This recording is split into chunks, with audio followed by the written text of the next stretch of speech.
Hi friends, இன்றைக்கி நம்ம ஒரு சிக்கன் பிரியாணி ரெசிபி தான் பார்க்க போகிறோம். இதுக்கு நான் குக்கரில் ரீஃபைண்ட் ஆயில் சேர்த்துருக்கேன். அதில் ஒரு 3 மிளகு, பட்டை, கிராம்பு, ஏலக்காய் தூள் சேர்த்து வெங்காயம், இஞ்சி பூண்டு பேஸ்ட்டு போட்டு நல்லா வதக்கிக்கிறேன். வெங்காயம் நல்லா வதங்கினதும் இஞ்சி பூண்டு பேஸ்ட்டு சேர்த்துக்கிறேன். அதில் ஒரு 4 தக்காளி சேர்த்துக்கிறேன். இதில் பிரியாணி சீசனிங் பவுடர்னு ஒன்று என்கிட்ட இருந்துச்சு, அதை நான் சேர்த்துக்கிறேன். நீங்கள் பிரியாணி மசாலா கடையில் கிடைக்கிற கூட சேர்த்துக்கலாம். கொஞ்சம் சில்லி பவுட்ரு, மல்லி, புதினா சேர்த்துக்கிறேன். சிக்கன் போட்டு கொஞ்சம் தண்ணி ஊற்றி ஒரு விசில் விட்டு நான் வேக வச்சு எடுத்து வச்சுக்கிறேன். இப்போ அரிசி நான் ஒரு காப்படி அரிசி எடுத்துருக்கேன்.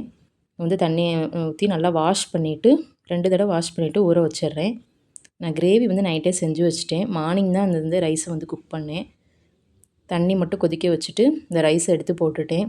ஓவர் நைட்டு சோக்கானனால பாஸ்மதி ரைஸ் எப்படி இருக்குமோன்னு நினச்சேன். ஆனால் சூப்பராக தான் வந்துச்சு. இது லஞ்ச் பிள்ளைங்களுக்கு செய்யும்போது இந்த மாதிரி நம்ம நைட்டே ஊற வச்சுட்டு செஞ்சிடலாம்.